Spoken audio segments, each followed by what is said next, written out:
End of the first inning. Lauren Kring's ready to get us underway. First pitch is high for ball one to Kendra Falby. Junior center fielder in the top spot for the Gators.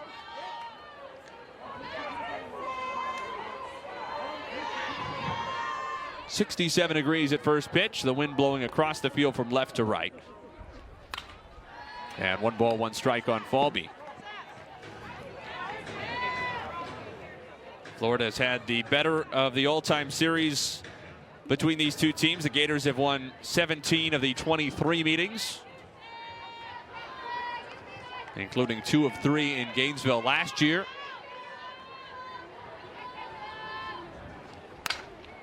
Sprayed foul again. 1 ball and 2 strikes. You know, going back to Missouri's last home game, which was now a week and a half ago, that 1-0 loss to SEMO when the Tigers were limited to just 3 hits. Lauren Krings had to start in that game. She got ahead of a lot of Redhawks, but struggled to finish them off with 2 strikes, which is somewhat uncharacteristic for one of Missouri's better strikeout throwers. Falby just stays alive. There were a lot of those kind of foul balls against SEMO a week and a half ago. From Lauren Kring's perspective, Maddie, obviously she'd love to pile up the strikeout numbers. What would you want her thinking with 2 strikes to make sure she's looking for the strikeout but not demanding it? Yeah, I think Krings really has to think about her spin here and her movement. Focus less on throwing the ball hard and up in the zone, but really spinning it, making sure it's moving and getting those hitters to swing and miss.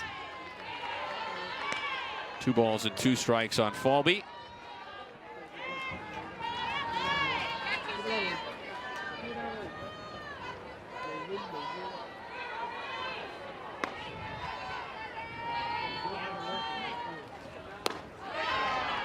And she works it back full from down a ball and 2 strikes in the count.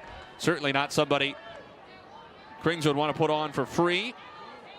Falby has swiped 14 bases this year.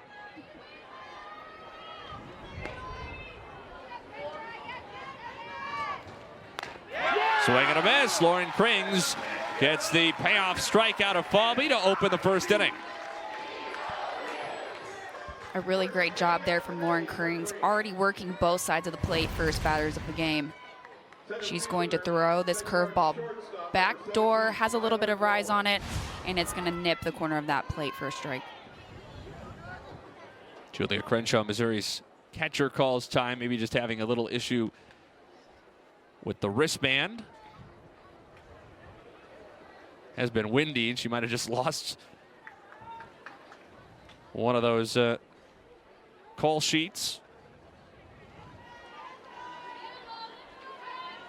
Everybody wants to be on the same page when Skylar Wallace is in the batter's box, that's for sure. Skylar's definitely one of the best players to wear a Florida uniform.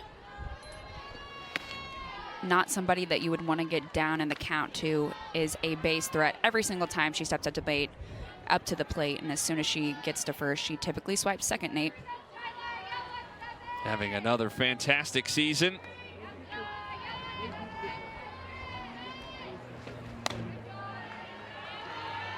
Reigning SEC Player of the Year. She was also the NFCA National Player of the Year.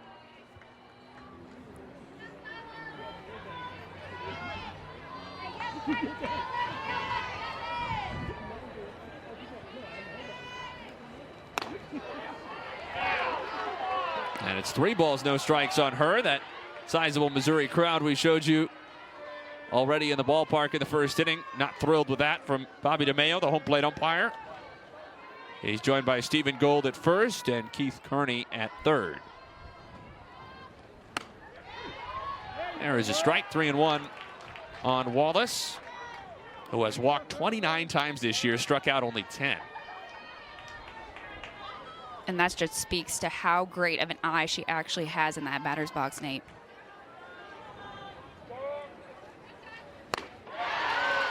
Krings works it back full, and to your point, a walk is maybe even more damaging against Wallace than a typical player, because in many cases you're handing her a double. Right.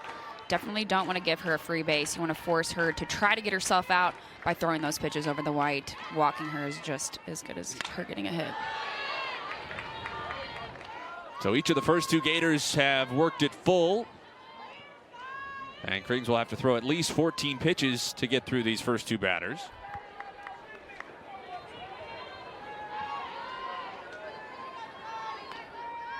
Another payoff to Wallace. Up and away, ball 4.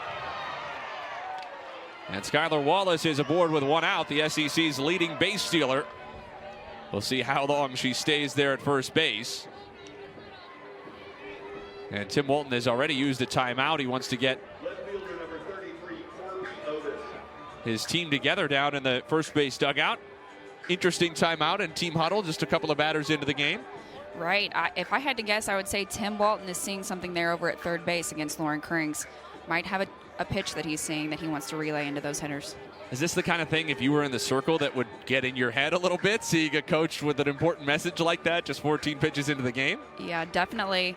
But that's kind of what Tim Walton's known for. He has a great eye for picking pitches, and he uses that to his advantage. So I would say that they're not totally surprised that Walton might have something on her. So 1 on and 1 out for Corby Otis. Louisville transfer, like one sitting next to me. ACC to SEC switch. Missouri crowd again not thrilled with ball 1 on Otis. Krings just barely missing those pitches.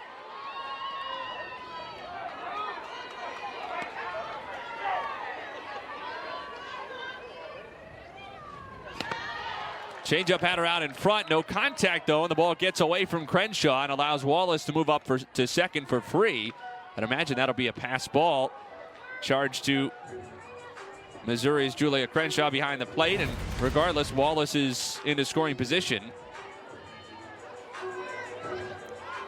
It looks like Otis does miss this ball, and it is going to go down as a wild pitch. Umpire had his hand up. Might have been some catcher's interference there.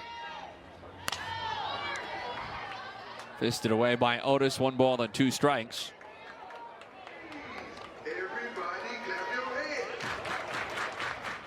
Strikeout of Falby to lead off, then a walk to Wallace. And now 1 ball, 2 strikes on Florida's 33, hitting in that 3-hole.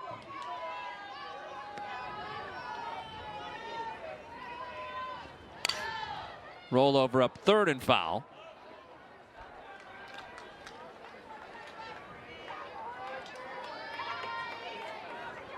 Missouri team that has struggled a little bit defensively in SEC play so far. Fielding percentage down to the 950s in their first dozen games in the conference.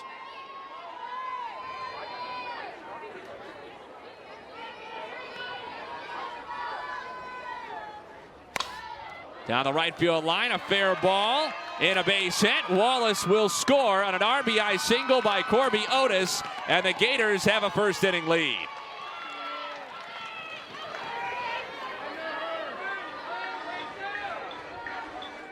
Number 15 in EP, Reagan Wallace. It's a nice piece of opposite field hitting there, Maddie. Yeah, Corby Otis does a great job of taking this pitch on that outer half, lacing it into right field. Skylar Wallace does not hesitate, really reads that pitch as soon as she takes that lead off, and she's able to score easily in there for Florida. Ball 1 to Reagan Walsh in the cleanup spot. With Otis at first and 1 out. Strikeout of Falby to start the inning. But a walk to Wallace, a pass ball, and an RBI single. 1 ball and 1 strike on Walsh. Corby Otis also can run a bit over at first base, has 10 steals on 11 tries. And that's really how Florida's won a lot of their games this season, taking advantage of free bases, walks, hit by pitches, and then they notoriously steal second and they get hit in with a single. Ripped down the left field line, a fair ball. Dodge chases it to the corner. Otis gets a pinwheel from Tim Walton and then threw on the brakes herself at the last moment. Missouri threw into second base. Had Otis followed Tim Walton's wave to the plate, she would have scored easily. Right. Reagan Walsh does a great job of turning on this pitch, and the Missouri left fielder, Maya Dodge, doesn't quite read the ball accurately off the wall, and that's going to result in the runner at third being held up at home had she read that cleanly. You can see Tim Walton's frustration, especially when that throw came into second base. Dodgett looked like either thought Otis scoring was a foregone conclusion or that there was no chance she would go to the plate. Either way, the throw went to second base rather than to a cutoff man decided to get the ball to the plate. Either way, second and third, one out. And there's a strike on Katie Kistler.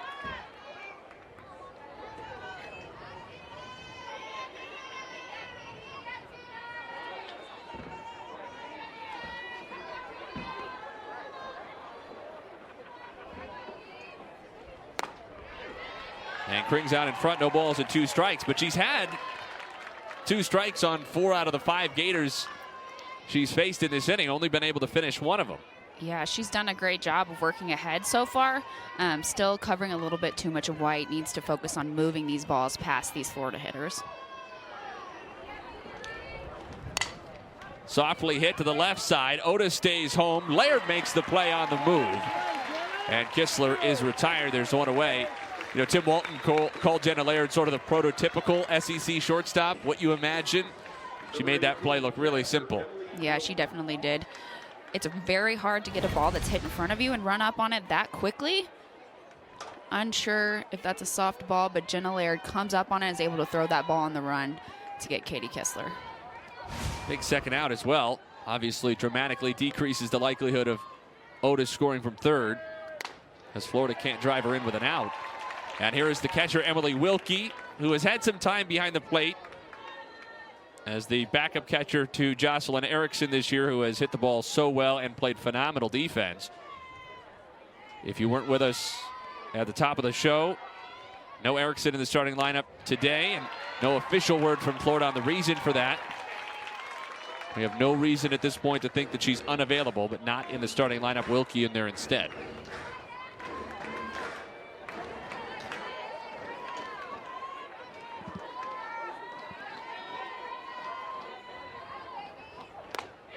Swing and a miss, strike 3.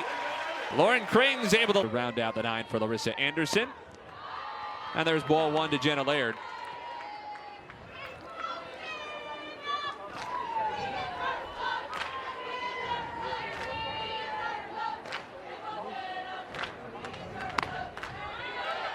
Former SEC Freshman of the Year back in 2021, the last time Florida came here to Columbia. And Laird's had some success against the Gators. Last year in Gainesville, she was 5 of 10. Had a stolen base and scored 5 runs in the weekend series, in which Florida took 2 out of 3. Missouri, of course, wearing the pink jerseys this afternoon. Breast Cancer Awareness Night here in Columbia, which Mizzou does annually, but an extra special meaning not only for Jenna Laird, but I think for the entire team this year. Her mom, Lisa, was just diagnosed with breast cancer recently. Threw out a first pitch to Jenna before the game tonight. Certainly everybody hoping for the best for her, but you'd imagine it makes it extra emotional, not just for Jenna, but the rest of that clubhouse as well, to put on the pink today.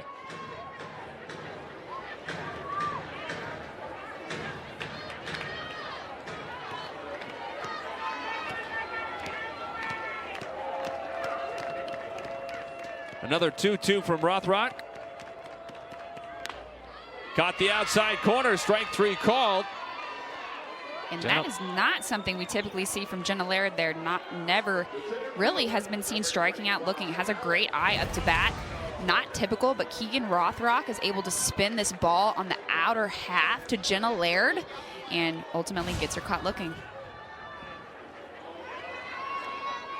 Brings in Alex Honnold. Hard hit to second, handled by Williams. And quickly, Laird and Honnold retired. That has to help Rothrock a lot getting settled in to get through Missouri's 2 leading hitters on only 7 pitches. Definitely. I think Rothrock is feeling comfortable out there. Jenna Laird has really been that mainstay leadoff since she got to Missouri, and Alex Honnold was an All-American last year, so it's going to feel really good for her to get those first 2 outs here. Here's Maddie Gallagher. Former South Carolina Gamecock.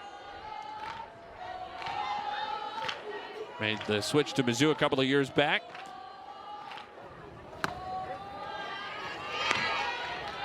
Senior out of Port Washington, New York. One of those Northeast kids, along with Jenna Laird, who got to enjoy Missouri's spring break trip up to the Northeast a couple of weeks ago during their SEC bye week. Larissa Anderson's been using the schedule this year to try to get some Missouri upperclassmen, quote-unquote, home games on road trips, if you will. Did the same this past week, going up to play Drake in Des Moines on Wednesday. A homecoming for Alex Honnold and Maya Dodge, a couple of Iowans.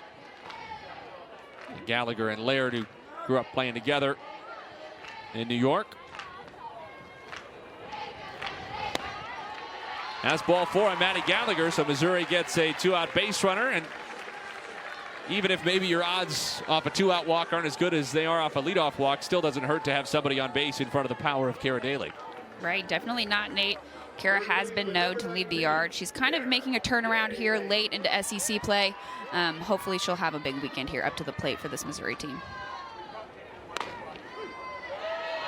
The strike to Daly, who has started all 13 SEC games for Missouri. Junior from Jeff City.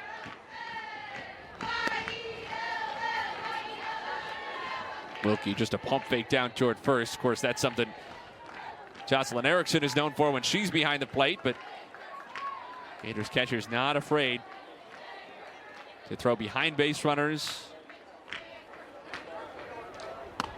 They have been the most difficult team in the SEC against which to steal a base. Just 3 steals against Florida this year in 13 tries. That's 23%. The next best team in the league is South Carolina at 60. Swing and a miss by Daly, and Rothrock gets the strikeout, her second of the inning, to get through a clean first. 1-0 Florida at the end of the first inning. Gators in scoring position. On the other hand, she got out of it with just the 1 run. Right. I think Krings did the one thing she's not going to be able to do today to beat this Florida team, and that's giving up a walk. It's not going to be safe to do so, and they are almost 9 times out of 10 going to take second or find a way to win with people on base. Bottom third of the Gators lineup, starting with the freshman Ava Brown here in the second. She'll be followed by Kowalewski and Williams. Just low for a ball, 2-0. It's interesting because Tim Walton said to us, and he was really careful to say so on Wednesday, we're not looking for walks. He doesn't want any player to get in the box looking for a walk. On the other hand, his team takes walks pretty effectively. Yeah, I think they just are highly, highly trained at reading the strike zone. You don't see a lot of Florida hitters hitting bad pitches, Nate. Ava Brown got a hold of that one. Dead center, way up onto the berm. And Ava Brown sends it out of here. Her 5th SEC home run in 13 games of her true freshman campaign. And the Gators make it 2-0 in the second inning. She absolutely crushed that ball. That ball ends up midway up on the berm. A great hit from her. Third baseman number 47, Ariel Kowalewski. Ava Brown takes a pitch up in the zone, belt high. Not a great pitch from Lauren Creans. Definitely not a pitcher's pitch. Ava Brown jumps all over it and sends it midway up the berm, like I said. Ball 1 to Ariel Kowalewski. Second of 3 straight Gators freshmen to bat in this inning. 9th start in the SEC for Kowalewski in her first campaign in the orange and blue.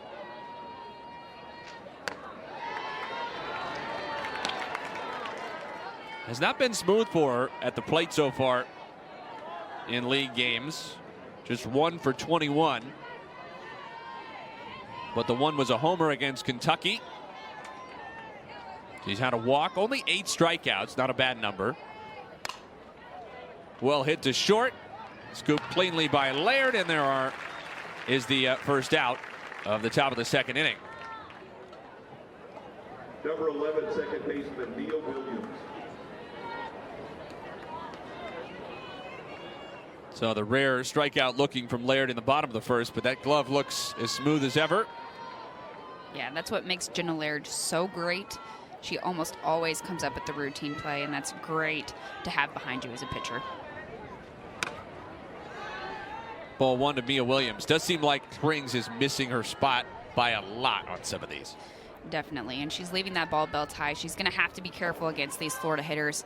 They have a great eye for the strike zone, and when you leave it a little too high, they're going to hit it over the fence. Tapper back to the circle. Krings handles it cleanly, and that's the second out of the inning. Turns it over to the top of the Gators lineup. Especially as a starting pitcher, I guess anybody, but especially a starter, when you know things are going to go wrong at some point during your 4, 5, 6 innings out there, whatever it is. How do you turn the page after giving up not just a leadoff homer, but a bomb to start the inning, and then get yourself mentally in the right place to face some very capable hitters? Yeah, I think Lauren Krings has to go out with the mentality to compete and make adjustments here. Falby just hit that hard enough that Daly couldn't come up with it cleanly. We'll see if it goes as a hit or an error. Did go through Daly's legs, but that ball was smoked. Definitely a hard hit ball. Kara Daly is up the line. It's going to be tough for any third baseman to come up with that play. Lauren Krings is getting hit hard here, and it's only the top of the second. Larissa Anderson out to the circle. They haven't put it on the board yet as either a hit or an error. But already 3 hits for Florida in the first trip through the lineup, including the Brown homer. And it goes as an error. It's a hard hit ball, but obviously the scorer is going to be tempted to give an error anytime it gets through the legs. Right, and it nipped off her glove, assuming she should come up with that play anytime it hits off that glove, Nate.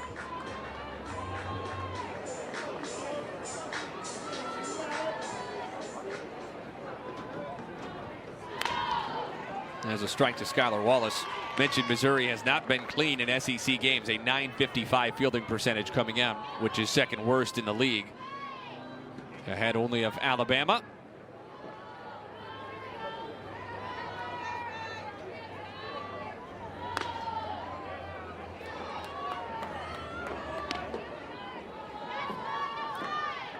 Wallace walked and scored back in the first inning.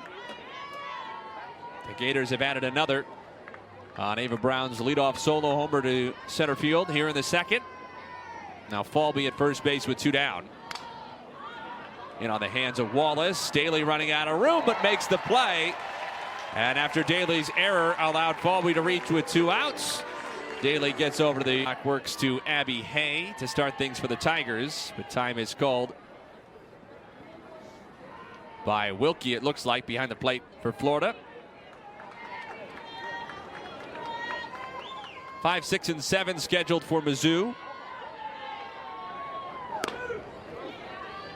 Crenshaw and Abrascato will follow Hay.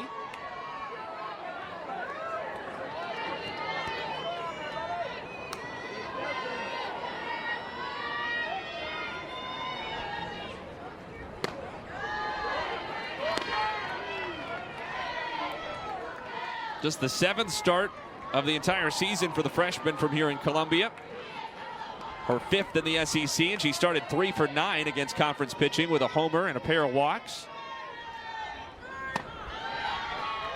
2 balls, 1 strike. Maybe some benefit to not having had a lot of non-conference time is that there's also not much, if any, film out there on her yet.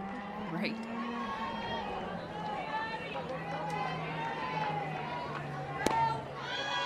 The film is definitely getting better in softball. One of the things that makes playing in the SEC so hard and so difficult is that that film really allows teams to get a great scouting report on each and every hitter, and you can really see where their holes are.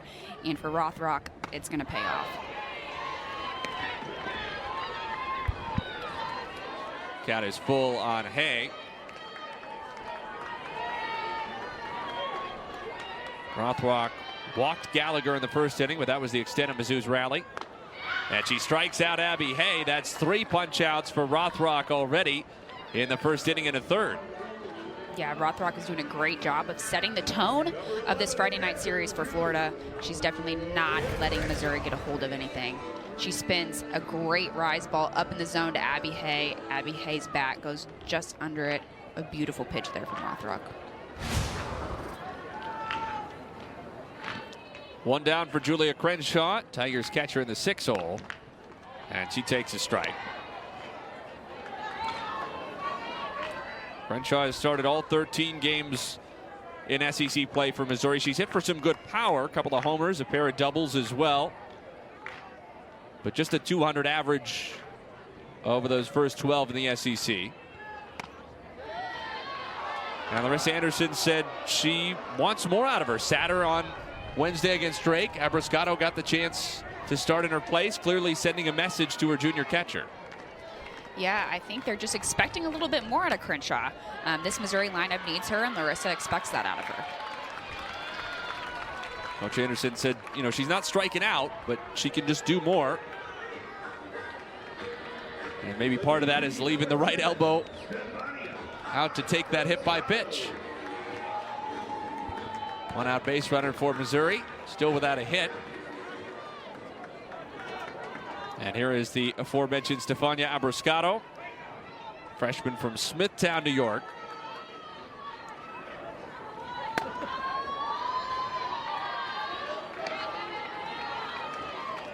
Now, Larissa laughed with us a little bit on Thursday that sometimes when you sit a kid down and give it over, and the 1-0, Abrascato offered at it to even the count, a ball and a strike.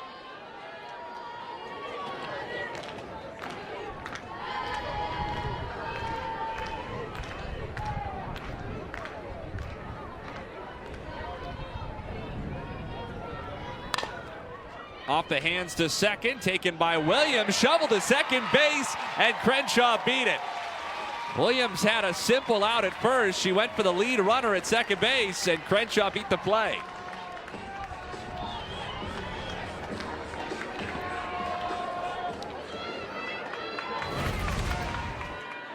Not a bad play there, not even a bad choice. Crenshaw barely gets there in time.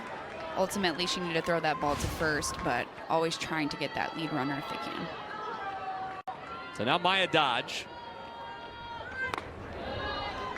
Dodge is in an interesting spot. Junior transfer from Northern Iowa, where she was the Missouri Valley Player of the Year last season. And she had that big week, Mizzou's SEC bye week a couple of weeks ago, dominated on the spring break trip against some smaller conference opponents in the Northeast. She was rewarded with a Missouri, or rather an SEC Player of the Week honor. But Larissa Anderson said to us she wants to see a little bit more of that confidence and that same approach in the SEC, where she feels like maybe Dodge hasn't brought the same energy. Yeah, Dodge is really trying to find her stride here in SEC play. The game might be a little bit faster. Pitchers might be a little bit more sharpened. And Dodge is just struggling a little bit against this better pitching. Said sometimes her approach just gets sped up a little bit, that she's not approaching it the same way as she did on that trip. Another 0-2.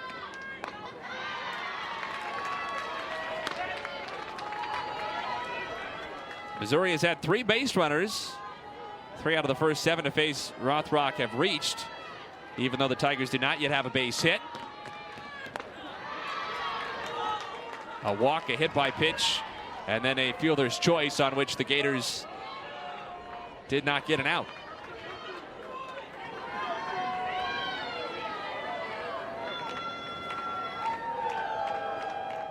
Two-two. Up high, and it goes full.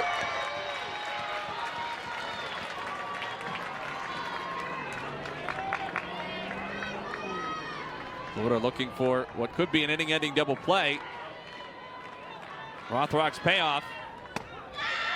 Just missed, ball 4. So still without a hit, Missouri has 4 of the first 8 on board in the ball game. And the base is full of Tigers with 1 out. Yeah, uncommon for Rothrock.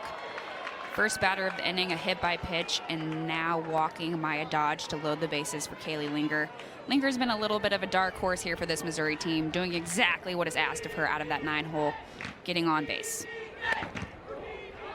Just caught the inside corner for a strike. And maybe some Missouri fans who felt like that was similar to ball 4 on Dodge.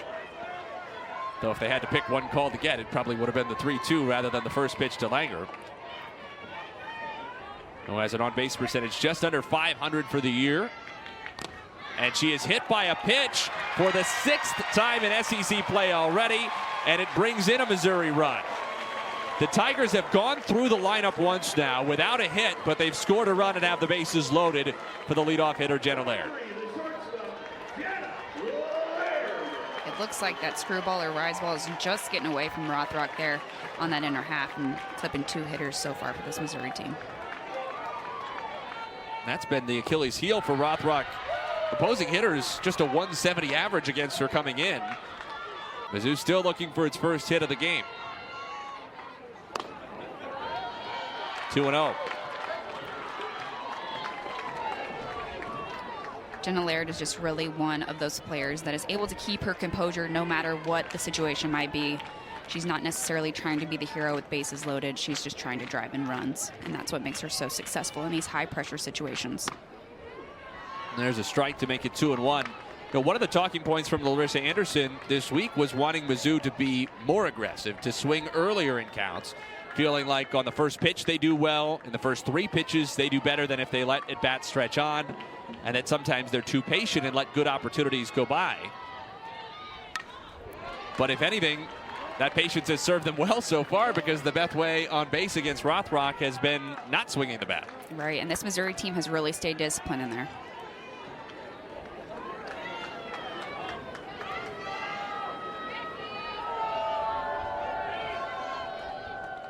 Two.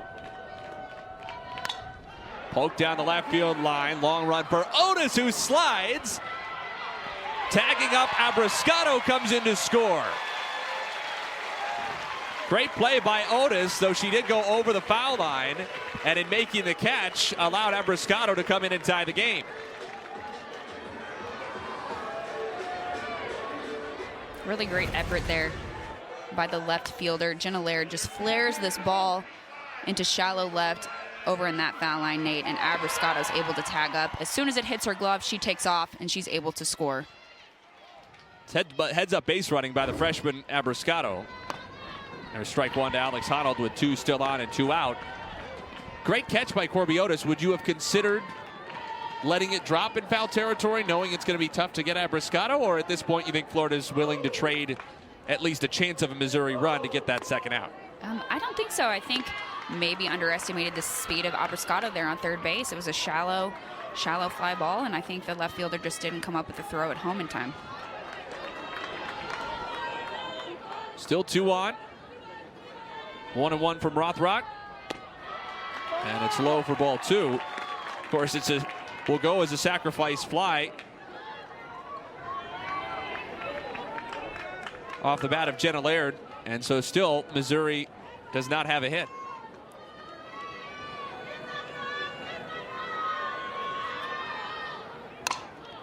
Honnold high in the air, right field. Kistler to the track, has a beat on it, and the inning is over. Missouri scores 2 without a hit, but leaves 2 on the. We have a 2-2 ball game here to the 3rd. Ball 1 to Corby Otis leading off. The 3-4-5 hitters coming up for Florida against Lauren Krings after Missouri's offense scratched out a pair in the bottom of the 2nd inning to tie the game without a base hit.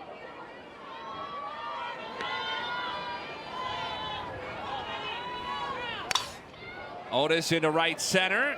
That's down into the wall. Corby Otis turns on the Jets for second, and she has a leadoff double. Florida's 4th hit already, 3 of them for extra bases. If this Missouri team wants to win it, they are going to need Lauren Krings to tighten up a little bit. Stop leaving that ball so far over the white to these great Florida hitters. And Lauren Krings spins the ball dead red right over the heart of the plate. Not a great choice to a hitter like Otis. Here's Reagan Walsh. She had a double her last time. So Otis, Walsh have doubled, and then Ava Brown had the long home run to center field leading off the 2nd inning. That made it 2-0 Florida at the time.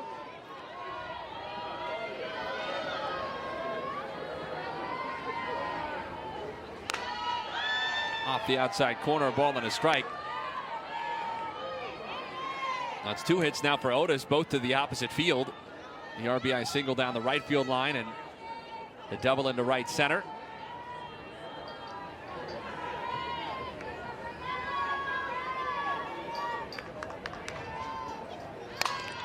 Walsh towards short, past the diving Laird. Otis gets the pinwheel to the plate, and the throw is cut off. RBI single for Reagan Walsh.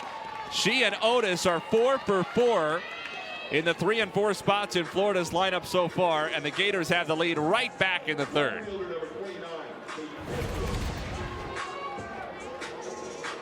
Jenna Laird makes a great effort after this ball. It just squeaks past her glove at shortstop.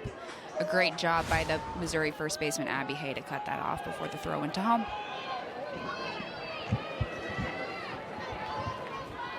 So now Katie Kistler tried to bunt it and could only spin it back foul to Crenshaw.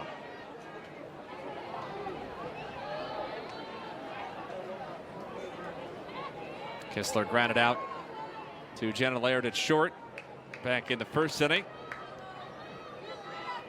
Florida could have put up a bigger number in the first. The Gators got the 1 run on the Otis RBI single that drove home Skylar Wallace. Popped up left side. Layered into the grass. Called off at the last moment by Dodge. And there's one away. Larissa Anderson told us that's part of Maya Dodge getting comfortable, being aggressive, playing her game in the SEC. She told the center fielder Alex Honnold, I'm going to go for everything unless I hear you call me off. That's a situation. Maybe she could have let Laird take it. Yeah, maybe should have let Jenna take it. Could have called it a little bit earlier to give Jenna a heads up. Looks like Jenna was almost camped under it before Maya Dodge got there.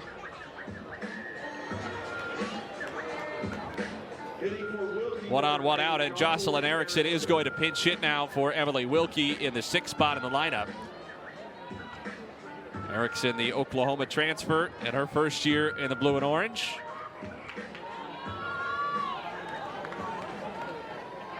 And maybe the best defensive catcher in the country this year, and also leads the Gators across the board in SEC play. Batting average, OBP, slugging. Her OPS in league games is 1336, which is 3rd highest in the league behind Madison Kennedy of Mississippi State and Bree Ellis of Arkansas. Krings 1-0.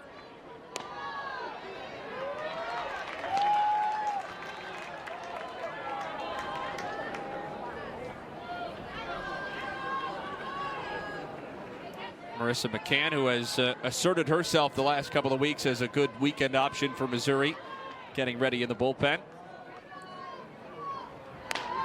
And it was your expectation, Maddie, that probably there would be a quicker trigger for Larissa Anderson today than there has been maybe in past Fridays to go to McCann if necessary. Yeah, I really thought we might see a transition a little bit earlier, especially with how Krings has done those last couple weeks. But Krings is doing fine here. Maybe leaving a few too many balls over the white, but I think they're getting McCann ready just in case. Wild pitch kicks away from Crenshaw. And allows Walsh to move up to second base. Puts her in scoring position with the Gators answering and looking for more after Missouri's 2 spot in the second. Florida has scored exactly 1 run in each of the first 3 innings against Krings. 5 hits to Missouri's none.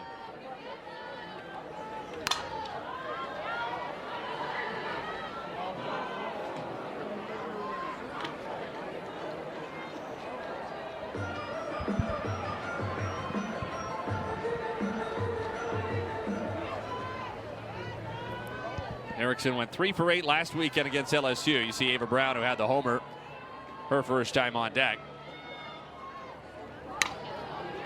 She added 3 walks as well last weekend, Erickson. So on base in 6 of her 11 plate appearances in a sort of wacky series between the Gators and the Tigers in Gainesville last weekend. Playing Saturday to Monday.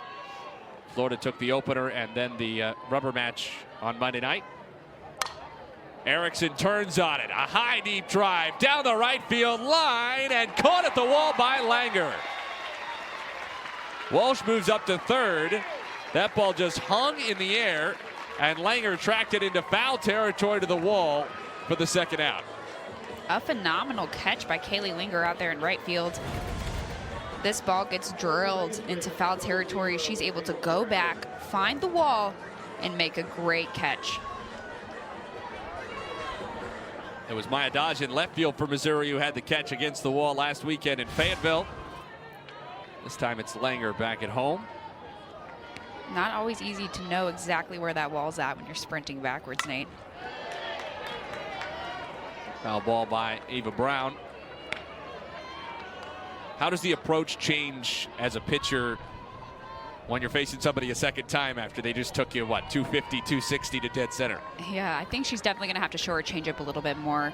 It's going to be really important for her second time through, no matter if it's Brown or somebody else, to make sure she's getting these Florida hitters off time and not letting them time up her hard stuff.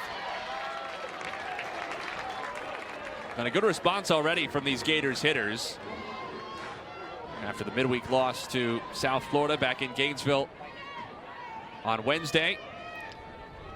Florida went down 7-4 in really its first midweek slip-up of the season.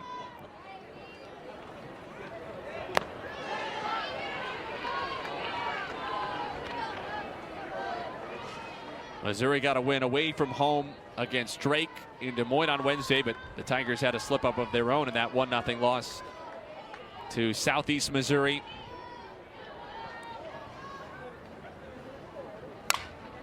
Fouled away by Brown. That was now a week and a half ago. Just gonna make sure Brown is okay. Good response time as well from the Gators athletic trainer. Brown okay. Swing and a miss. Krings got her out in front, and Florida strands another runner in scoring position. We go to the bottom of the third with the Gators on top 3-2. With our Grace Gillis. Well, Coach, you and a lot of this Missouri crowd sporting pink tonight in honor of breast cancer awareness. Jenna Laird's mom also recently diagnosed with breast cancer. What does it mean to be able to honor her and many others tonight? I mean, it's huge for us to honor Lisa Laird. I mean, she means a lot to this program, Jenna Laird, but it's all the women out there that have been diagnosed and are fighting battles, and it's bringing awareness to everybody and get tested early. Your team's still without a hit here tonight, but you guys were able to rack up some runs in the second to tie it. How can you continue to build on this momentum on offense? It's having quality at bats, and it's not matter how many you get, it's when you get them, and we just have to continue to try to get people on base any way we possibly can and find a way to win. You guys are facing a powerful Florida offense tonight, but you guys held them to just 3 runs so far, holding them scoreless last inning, though. How can you continue this? Krings has got to continue to work both sides of the plate, and, she's leaving a couple over to the heart of the plate, which are getting hit pretty hard, and we got to keep them off balance because they're a very good offensive team. Thanks, Coach. MIZ. Thank you very much, Grace and Coach Anderson. We'll visit with Tim Walton coming up before the top of the 4th inning. Missouri with Gallagher, Daly, and Hay scheduled to bat 3, 4, and 5 in the home half of the third. Jocelyn Erickson has stayed in the game for Florida as the catcher after she pinch hit for Wilkie in the 6th spot in the lineup.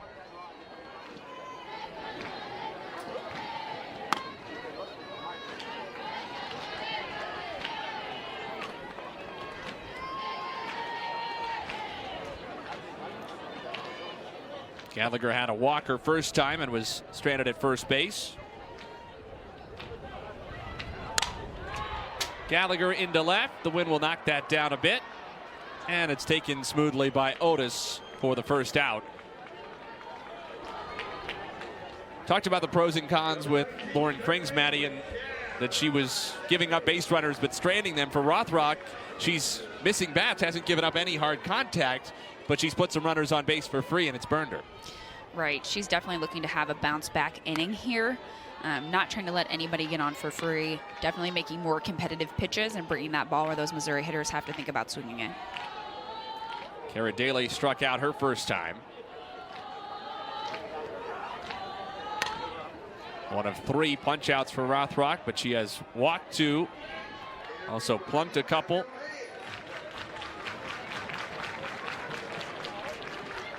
Florida also had that defensive miscue in the second inning. Doesn't go as an error, of course, but Mia Williams at second base going for the backhand shovel to Skylar Wallace covering at second.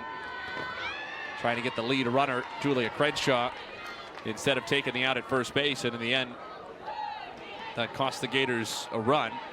To your point, though, close play. And we might have been praising her had she been able to get it there just a split second earlier. 3 balls, 1 strike on Kara Daly.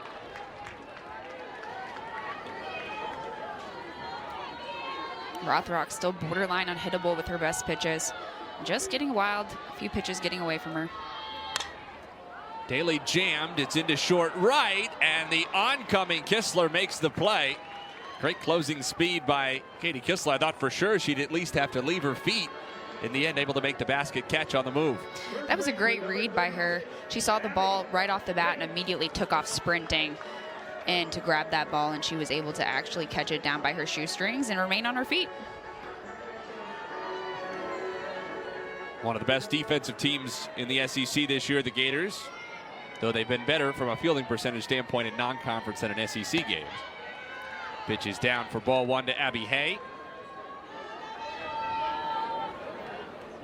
Not a strikeout herself, leading off the second inning.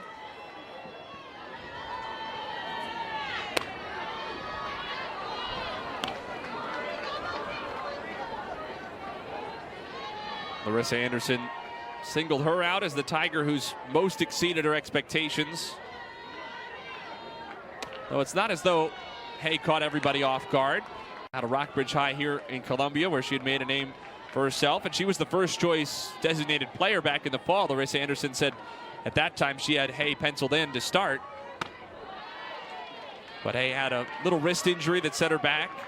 Took her a while to get her strength back, then her timing back, and now getting an extended run in the lineup for the first time in college. When we talked to Coach Anderson earlier this week, what makes Abby Hay so special is that she's really only been playing this game since she was a sophomore. Nate started off playing baseball, youth baseball, and this is an entirely new game to her, and she's excelling. Deep center, Falby, got it! What a play by the retreating center. Florida, one of those opponents people like to come out to see. Lauren Krings falls behind 1 ball and no strikes on Ariel Kowalewski.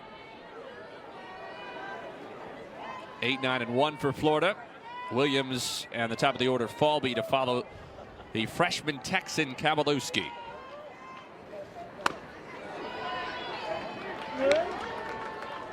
Had a ground out to short her first time. Went 0 for 5 with 3 strikeouts in the series back in Gainesville against LSU last weekend. That's muscled over short, a base hit.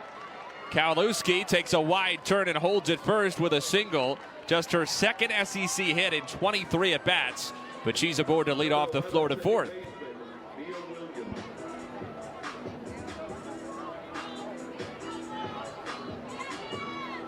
And she was just able to take that pitch where it was located and drill it over the shortstop Jenna Laird's head. Now the 9-hole hitter Mia Williams, who rolled back to the circle her first time. Drops 1 foul.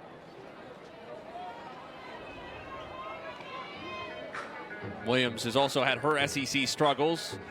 Started all 13 conference games for the Gators, counting tonight. 3 for 23 in the league, though all 3 of those have gone for extra bases, including a couple of home runs. All 3 of those hits came in the Kentucky series. Certainly, though, been slumping. 0 for her last 15 in SEC play, including 8 strikeouts. And she didn't get an at-bat on Wednesday, despite starting at second base. Ava Brown was in the circle for the Gators and hit for herself, so the Gators used the DP for Williams. That's one of the great things about having a pitcher that can hit. Bunted back to Krings, goes to first for the out. Sacrifice successful, 1-3 in the scorebook. And it moves Kowalewski into scoring position with 1 away for the top of the order, Kendra Falby. I would think, too, you like having the chance to sacrifice with a hitter who's struggling, not only because they're struggling, but also it gives Williams a chance to go back in the dugout feeling good about herself and just having helped the rally, even if it was in a small way. Right. Williams knows that she helped her team any way possible. Moving that runner over to second with the top of the order up is crucial for this Florida team, especially with the score being 3-2. That'll tail out of play into the Missouri bullpen. Maya Dodge certainly gave it her best effort. Falby struck out in the first, then reached on an error by Daly in the second inning. Sort of a hard luck 0 for 2 because that ball was smacked the other way back in the second.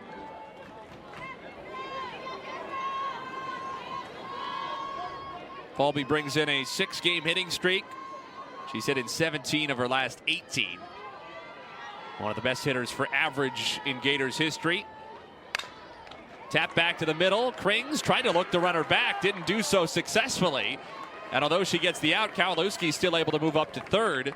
Because the Missouri infield was drawn in against the speedy Falby, there really wasn't anywhere to throw the ball, even though Kowalewski was well off second base.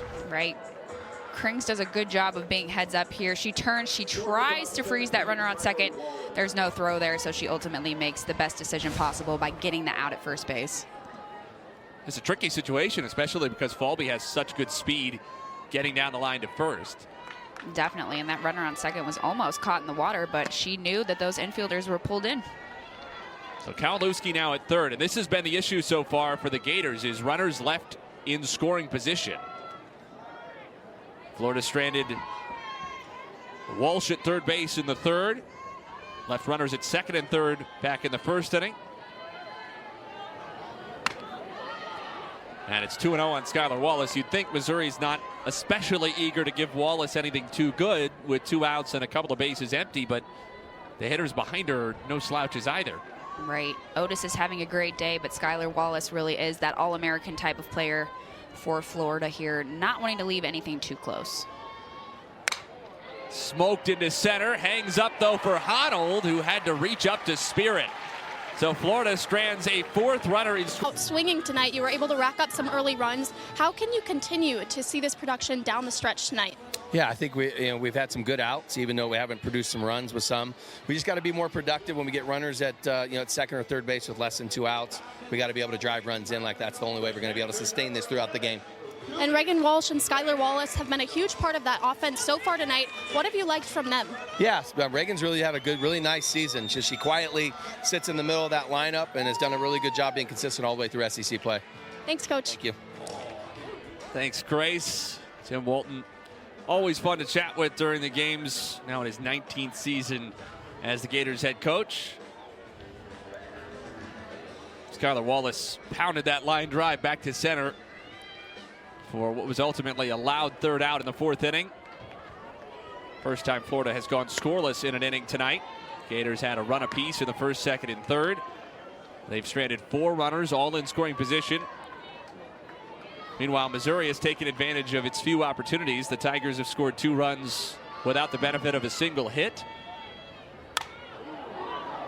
And it's no balls and 2 strikes on Missouri's junior catcher, Julia Crenshaw, leading off in the home 4th. But, Maddie, it feels like the Tigers are sort of on borrowed time right now. They're fortunate to only be down 1 run. Definitely. They have to figure out how they are going to hit Rothrock. They cannot let her put a 0 up there for the rest of the game. Rothrock has walked 2 and hit 2. Yeah, she almost seems unhittable to these Missouri Tigers at this point. Crenshaw was hit by a pitch and came in to score in that 2-run Mizzou 2nd inning. Well hit right center. Long run for Falby, who's there again. Had a great catch to finish the 3rd. And she puts away Crenshaw to begin the 4th. Designated player number 7, Stefania out. From a Missouri standpoint, you seeing any encouragement this 2nd time through the lineup? Maybe slightly harder contact, even if it's not dropping in? Yeah, we're not seeing a lot of swings and misses, Nate. But Missouri's going to have a little bit more confidence up to plate facing Rothrock that they can hit her, and she's got good stuff. Base is empty with 1 out for Stefania Abbruscato. Reached on a fielder's choice and scored the 2nd Missouri run.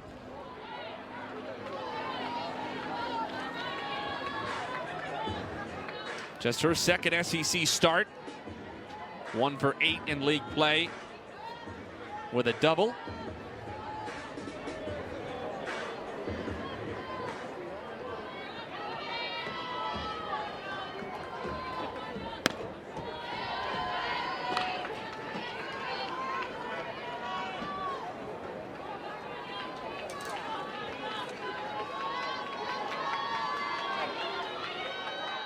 Two-one. Popped up behind home plate, and it gets over the screen out of play. Brascato comes from a diamond sports family, if you will. Older sister Juliana plays softball at Connecticut, and her dad Thomas is the head baseball coach at Clark High School in Westbury, New York. And he's won 3 state titles. Line softly to second base and handled by Williams. 2 away. 30 locally here in Columbia tomorrow afternoon. Rothrock's 1-0 pitch to Maya Dodge.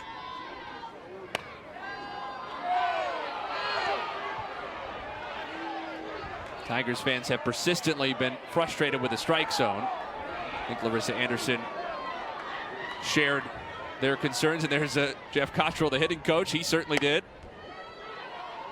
1-2.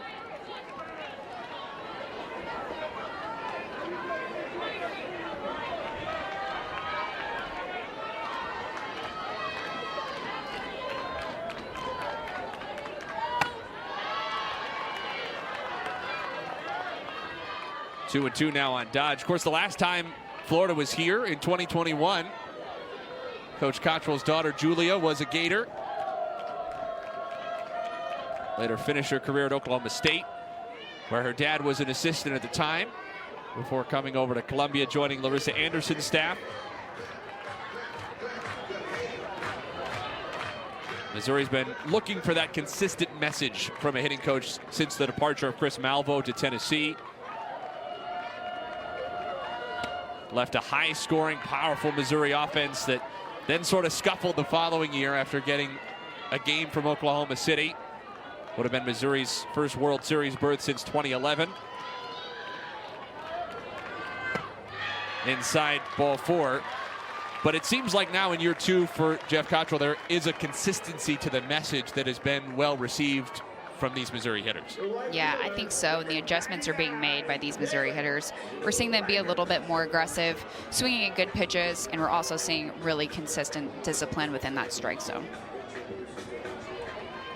Dodge aboard with a 2-out walk. That's the 3rd free pass, 5th free base runner overall Rothrock has allowed. And she misses inside to Kaylee Langer, who was hit by a pitch her first time and was content, it seemed, to leave that knee out there again.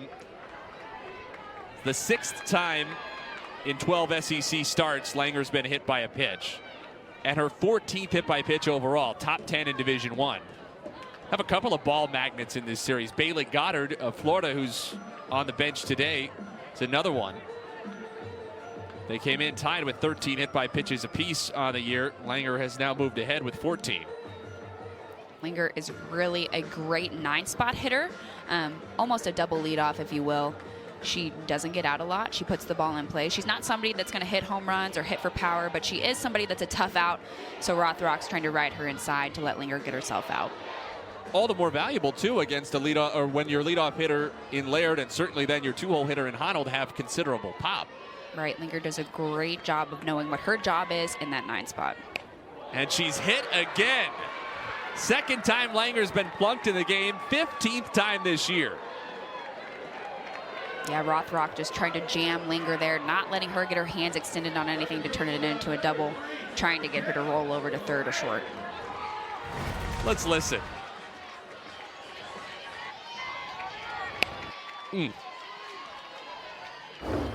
She wore it, though. This feels like a really big at-bat, maybe 2 at-bats, and time is called in the Florida dugout. Lower in the lineup so that they didn't have to turn the lineup over to Jenna Laird with runners on first and second. Slowly tapped to Wallace at short, has to hurry, beats Laird by a step. Smoothly done by the veteran. A freshman and she's really been dominant in the circle for this Missouri team over the last few weeks. Starts Corby Otis with a strike. Otis is 2 for 2, as is Reagan Walsh behind her. We're going to see McCann throw that ball up in the zone primarily, but she does have the ability to change eye levels down low with a drop, and then has a very, very effective changeup. In fact, nearly identical lines for Otis and Walsh. Both have a double and a single. Both have driven in a run. Otis has added a run scored, and you see they've accounted for the significant majority of the Gators' offense relative to the rest of the club.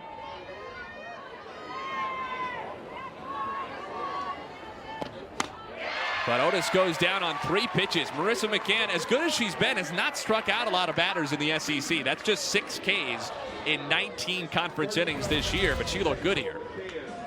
Yeah, McCann does an excellent job of spinning that ball up. Just goes over the bat of Otis. An excellent location for that pitch, though, to get a swing and a miss. So she quickly dispatches of Corby Otis, who does not strike out especially often, just 12 times this year. There's strike 1 on Walsh. We talk a lot, especially with Larissa Anderson, this used to be a real priority for her, about switching things up from one pitcher to the next, trying to bring in somebody who gives a different look. What's different about McCann compared to Krings for the Gators in the box? Yeah, Krings is really known as that hard thrower on that Missouri staff. She's going to primarily spin a curveball to both sides of the plate. McCann's a little bit of a different look. She's going to go up and down. What makes her so effective is that every pitch is a different speed. So essentially, McCann is throwing a ball at 3 different speeds, and it's hard for hitters to time up. 1 ball, 1 strike on the cleanup hitter Walsh, who had a double in the first, then the RBI single you just saw a moment ago to knock in Otis in the third. For the moment, that's the difference in the game.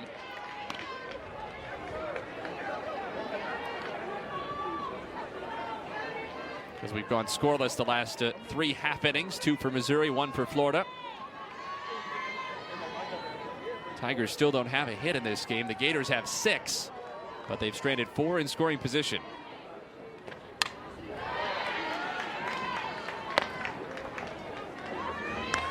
It's impressive with McCann, just a freshman, but seems like she's not had any fear stepping up on the rubber in SEC play. Right, Coach Anderson really threw McCann early on in the season just into the fire of SEC play, and she's able to gain some confidence through that. Driven into left field. Dodge has room in front of the track. 2 down.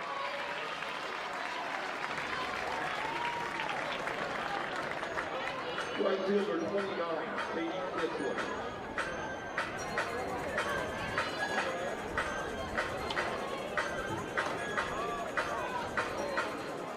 So now Katie Kissler.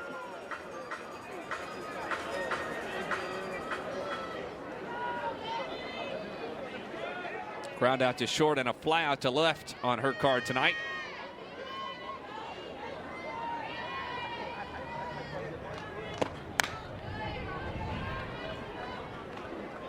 Nothing has come easy for Mizzou defensively in this game, but McCann staring at what would be the first 1-2-3 inning for Florida in this game.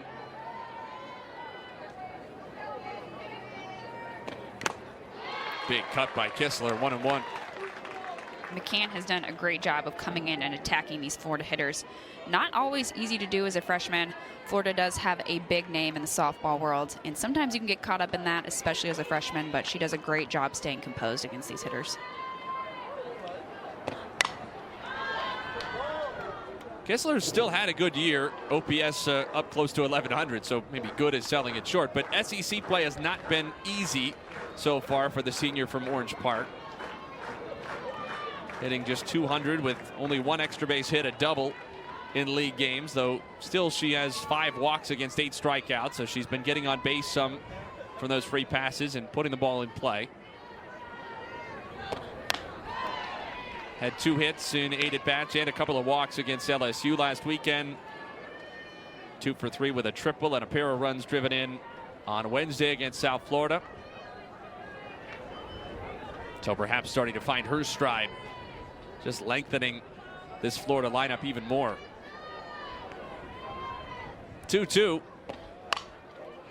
Rolled over to second, and Gallagher makes the play. So Marissa McCann comes out of the Florida at 9-3, trailing just Tennessee, which had that red-hot start to SEC play. Has kept it going with 4 straight series wins, same as the Gators have, including taking 2 out of 3 from Georgia last weekend. And Florida on its way as it stands to a 10th SEC victory tonight. But Maddie, from a Gator standpoint, fans must be getting a little bit nervous because it feels like they've had opportunities to stretch this out and maybe even put the game away, and they haven't taken them. Honnold into left. Otis is there for the first out. And so even though Missouri does not have a single hit through 4 1/3 innings, the Tigers are still within a run. Right. And I think these Florida fans might be a little nervous, to your point. Rothrock not having the best day on the mound. Has good stuff, hasn't been hit yet, but has proven to be a little bit wild with some hit by pitches and some walks. Here's Maddie Gallagher. A walk and a fly to left for her tonight.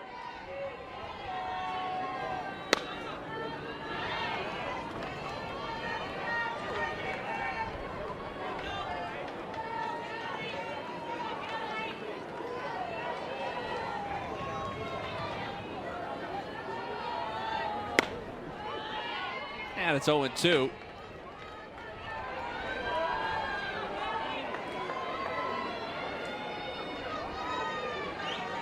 Rothrock has not been able to work ahead in many 2-strike counts. In some ways, maybe the worst kind of pitcher for Missouri to face, when what they've been hearing from Larissa Anderson is be more aggressive early in counts. As Rothrock has not been consistently in the zone. Yeah, definitely could be a little confusing as a hitter. They look a little bit uncertain or unsure up there when they step into the box as to what pitch they're going to hit. Looking a little bit too much for a walk.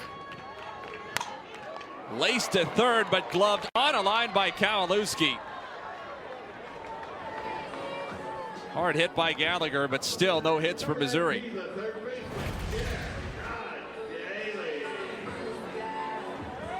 Yeah, Gallagher crushes that ball over to the third baseman.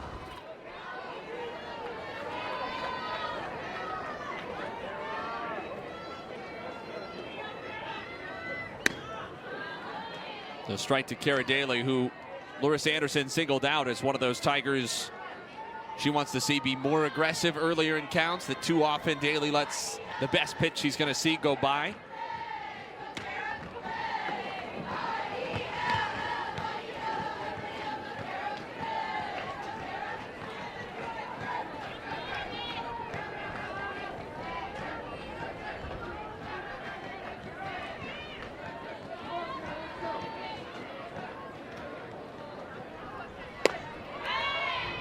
Just missed.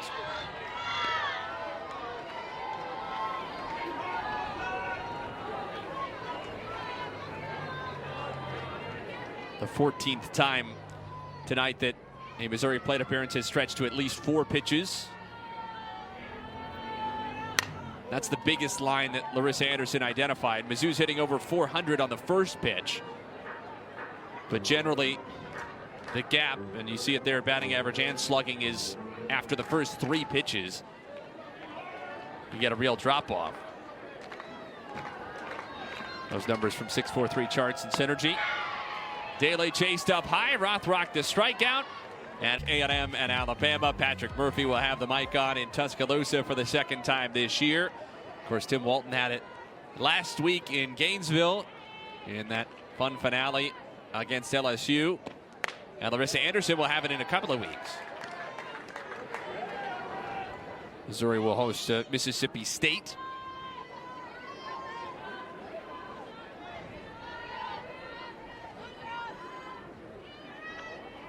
Big series for the Bulldogs this weekend, hosting Tennessee. That'll be coming up on the SEC Network tomorrow, part of that triple header, Arkansas, South Carolina. And we'll bring you here for game 2 between Missouri and Florida. And then on to Mississippi State and Tennessee in Starkville. 1 ball, 1 strike on Erickson. getting her second chance after she did not start the game but came on to pinch hit for Emily Wilkie the second time through the lineup. Erickson turned on a pitch from Krings back in the third and flied out all the way to the wall, just to the foul side of the pole on a nice catch against the fence by Langer.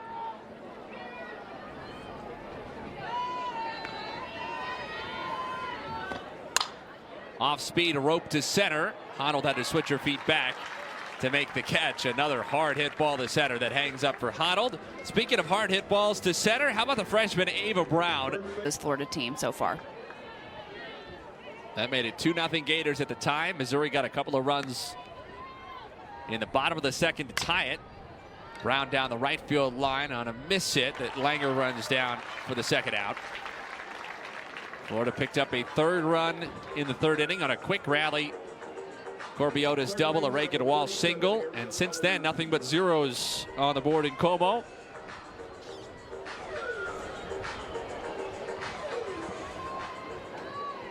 Missouri has 5, 6, and 7 due up in the sixth. As it stands, they'd be guaranteed to get Jenna Laird to the plate one more time, but not Alex Honnold. They need somebody to get on base in the next couple of innings to get Honnold up. Strike one to Kowalewski, who has grounded to short and singled. She was stranded at third base back in the fourth inning.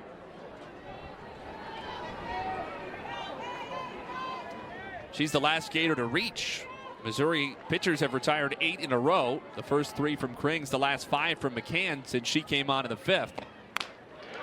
And she's up 0-2 on Kowalewski. These Missouri pitchers are doing a much better job of moving that ball in and out of the zone, keeping these Florida hitters at bay and keeping this game within reach.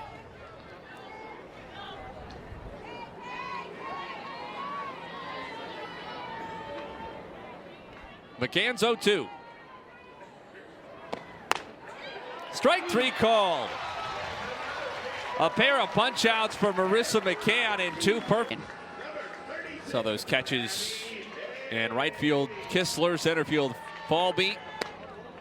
There's a strike on Abby Hay. Corbiota's had a great play in left. Kowalewski caught the streamer at third base.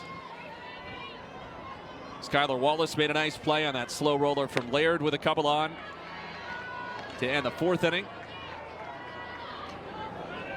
Everybody's done their part.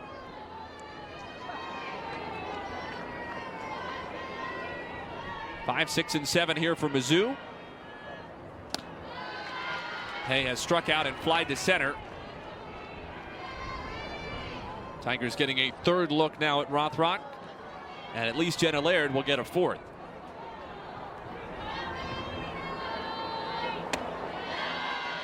Little low, 3-1. Erickson tried to bring it up behind the plate. One of the best framers in the country.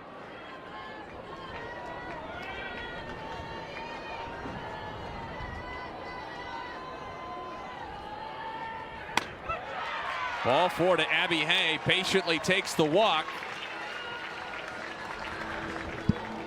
Rothrock has issued 4 walks now in the game. And this time it puts the leadoff Tiger on. And Larissa Anderson looks like she's going to pinch run for Hay.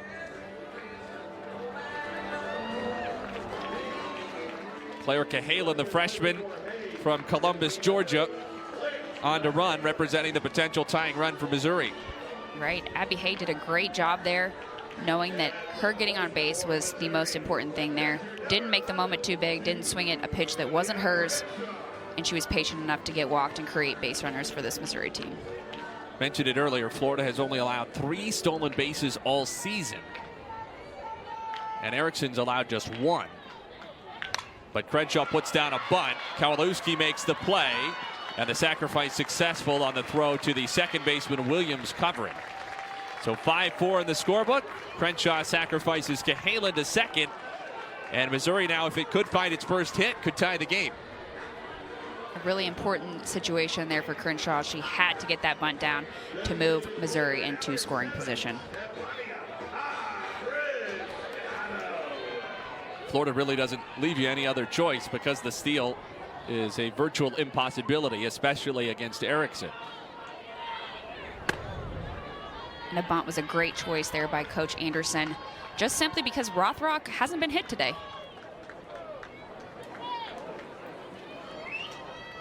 One 1-0 on Stefania Abriscato. Rothrock now at 100 pitches for the game. Big cut. Abriscato was on it.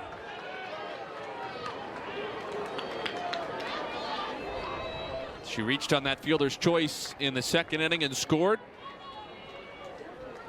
Softly lined out to Williams at second base her last time in the fourth. Chop to the left side and through. Missouri's first hit. Cahalan stops at third. A single from Abriscato. The Tigers, after starting 0 for 15, finally have a knock against Rothrock, and they have runners on the corners. A great job by Abriscato to shorten up, hit a ball that's upstairs on that outer half of the plate, drives it through the 5-6 hole.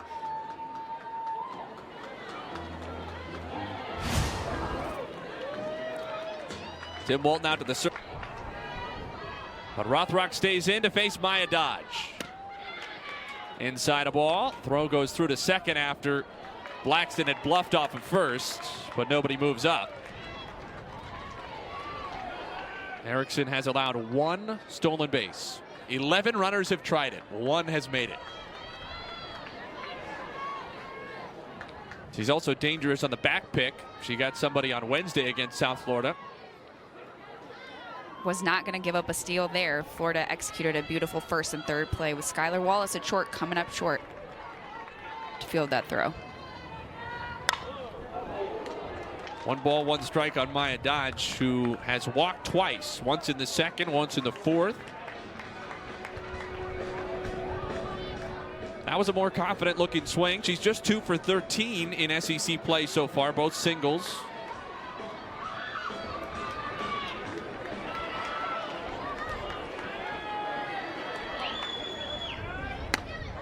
Changeup misses. No, just caught the corner for a strike.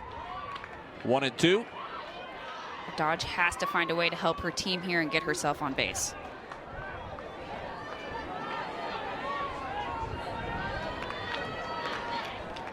Pinch runners on the corners for Missouri. Dodge got a piece. It's a big spot, though, for her.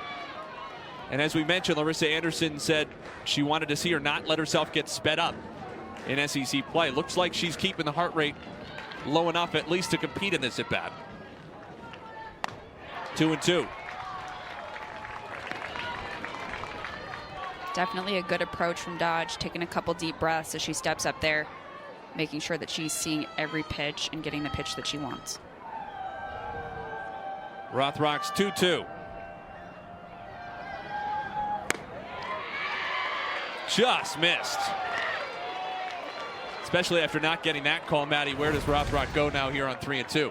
Yeah, that was a great pitch from Rothrock. Change up on the outer half was maybe up just a tidge. I think she's going to go right back to a rise ball here. Dodge takes, strike 3 called. Rothrock didn't get the call on 2-2. She got it on the payoff. A big second out. Another great pitch from Rothrock. Throws this ball right at knee level. Hard to decide by Maya Dodge if that is a ball or a strike. She doesn't swing, and Rothrock's able to get her looking. Ball 1 to Langer, who also does not have an official at bat in this game. Dodge had walked twice. Langer has been hit twice. The first of which drove in a run back in the second inning.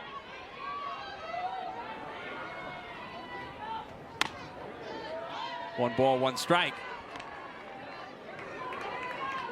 Potential tying run. Just 60 feet away, and Cahalan, the pinch runner. Blackston, the pinch runner, over at first. And the top of the order, Jenna Laird, looms on deck. You'd have to imagine, and you see it there getting to 1-2, that Rothrock would much rather finish this inning with Langer at the plate than Laird.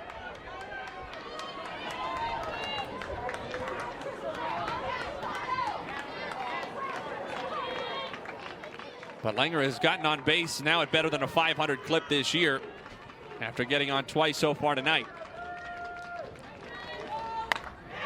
High for a ball, 2-2.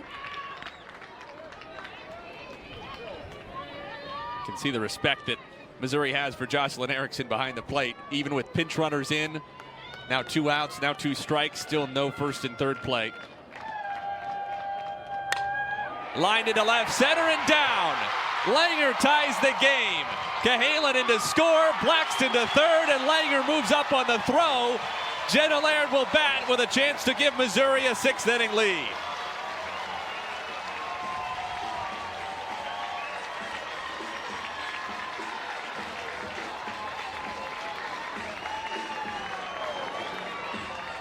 You cannot ask for anything better from Kaylee Langer.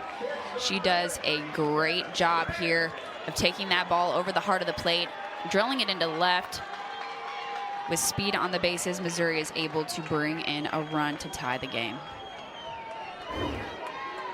A risk by Blackston to go first to third, but it paid off.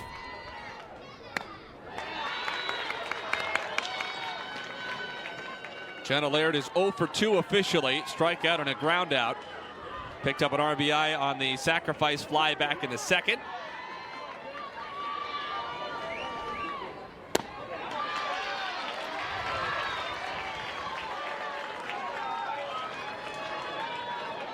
And even though first base is open, it probably just gets worse for Rothrock if she lets Laird reach. Alex Honnold on deck. 3 balls, no strikes. Would you green light Jenna Laird in this situation? I think so. Jenna Laird is one of Missouri's best hitters on this team. I think it's important to make sure that if that pitch is there, she's swinging at it. Laird has hit better than .450 with runners on this year. She takes ball 4. There has been action in Tim Walton's bullpen. We saw Mackenzie Wooten up. And you wonder if Rothrock's going to get a chance here to face Alex Honnold. It looks like it.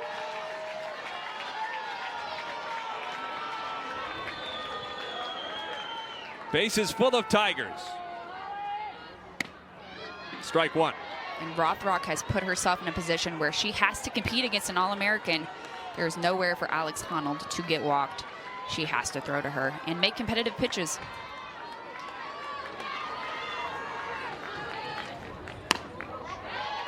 Larissa Anderson said she hadn't been thrilled with Alex Honnold's intensity last couple of weeks. Told her a couple of games ago that she needed some tough love. She's an All-American, needed to start competing like it.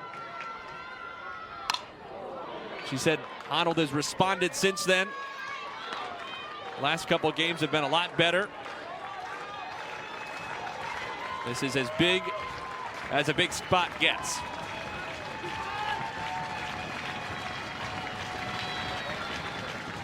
One ball, 2 strikes.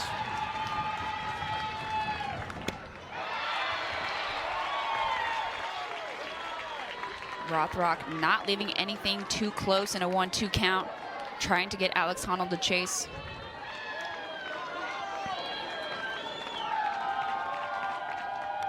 Honnold hit by the pitch, and Missouri takes the lead.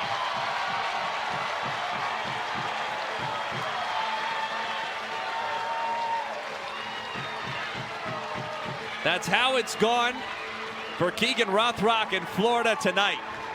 5 walks, 4 hit batters, and the Tigers take a 4-3 lead with just 2 hits in the game. Again, a strange day from Rothrock in the circle. Hasn't given up a lot of hits, but has hit batters and given up walks. With 2 strikes on Honnold as well. And she's handled Laird and Honnold, a combined 0 for 5 in the game. But she put Laird on base on 4 pitches and then plunks Honnold to bring in Blackston and give Missouri the lead.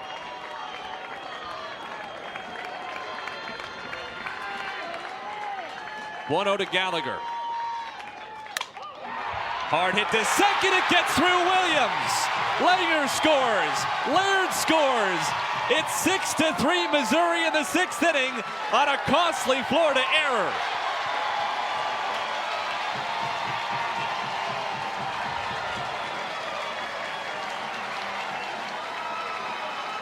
The Gators just can't get out of their own way tonight. We talked about before this game started how Florida does an excellent job of capitalizing on free bases, but the story has really been Missouri on capitalizing and taking that momentum. Every free base that Florida has had or given up, Missouri has capitalized on it. Wooten in for Florida and gets ahead 0-1 on Kara Daly. Wooten trying to keep that damage down for the Florida Gators. Just the fourth appearance, or rather fifth appearance this year for the grad transfer from Virginia. She pitched in 63 games for the Cavs over 4 seasons, almost all out of the bullpen. This year made 3 appearances in February, then hadn't pitched until an inning Wednesday in the loss to USF in Gainesville.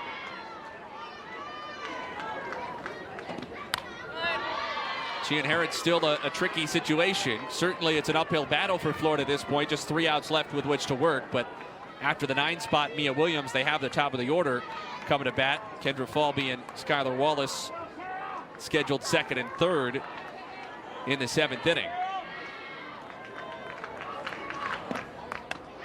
Change up. Missouri had a first and third play on, and Honnold is in a rundown. Honnold digging for the plate. The tag applied by Brown, and Florida is out of the inning.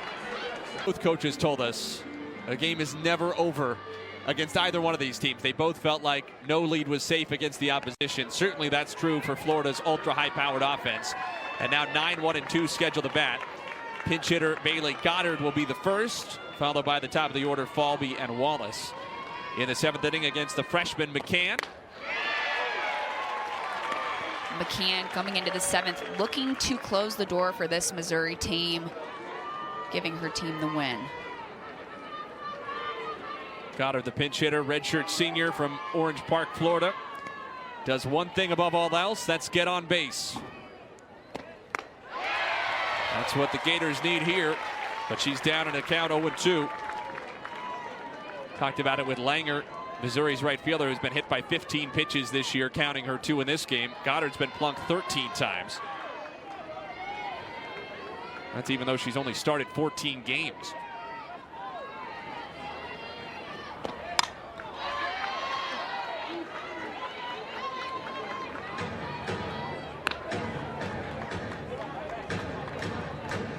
Those two combined 28 hit by pitches. Both in the top 10 in Division I. Goddard will take any way on here. Florida needs base runners. Strike 3 called. Goddard thought it was down. So did the Florida dugout. But Marissa McCann picks up a 3rd strikeout, second looking. That is really what makes McCann so effective here as of late in SEC play. She's able to switch eye levels, predominantly a rise ball pitcher, but is able to catch a couple of these Florida hitters right at the kneecaps. So now the top of the order, Kendra Falby, who is 0 for 3, did reach on an error back in the 2nd. You know, it feels like just a tale of 2 games in some ways, Maddie, because Florida was all over the bases in the first half of the game, just leaving runners on in scoring position, missed some opportunities to score. Meanwhile, Missouri didn't have a single hit until the 6th inning. And then the floodgates open for the Tigers to put up 4 runs and take the lead. To third, Daly snagged it, I think, on a line, and that is the call from the home plate umpire, Bobby DeMeo. She threw to first just to be safe. And now, to complete that thought, Missouri pitchers have retired 11 Gators in a row. Yeah, great adjustment from this Missouri offense. Kara Daly, a really great heads-up play. Not sure if the umpire is going to give her the out there, so she goes ahead and fires it over to first just to be safe. So now the SEC Player of the Year, Skylar Wallace, the only Gator standing between Missouri and a series opening win.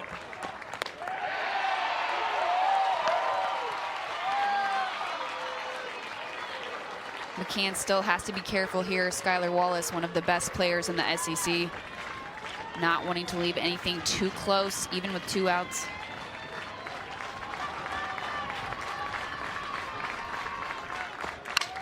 Wallace wraps it into right center field. It bounces all the way to the wall. Wallace turns on the speed for second. A stand-up 2-out double. First hit of the game for Skylar. Second time she's been aboard. And it extends the ball game to Corby Otis.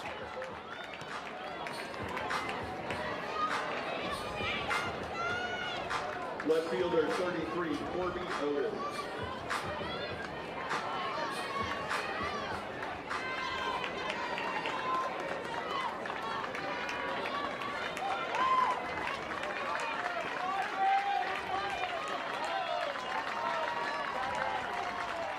So here's Otis.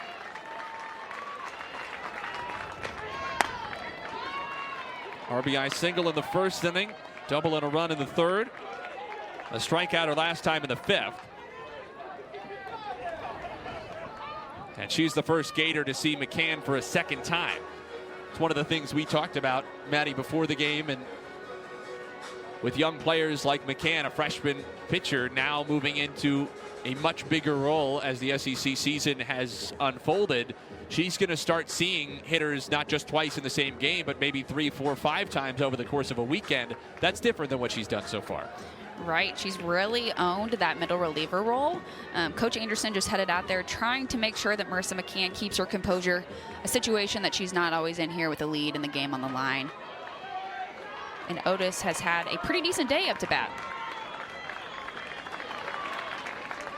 The Gators need one more base runner to bring Reagan Walsh to the plate as the potential tying run.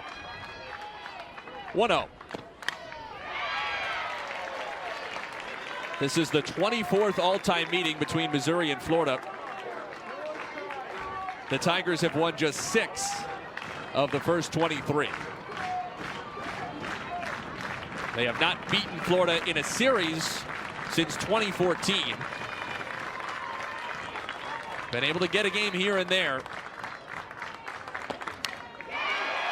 But you'd have to think a series opening win, especially at home, especially in front of a big crowd like this, would go a long way to galvanizing Missouri, especially after a frustrating week. Dropped 2 out of 3 in Fayetteville against Arkansas last weekend. Had the home loss to SEMO the week prior. But now a strike away. McCann comes back. Up and away, 2-2. Missouri trying to set the tone here for this SEC series.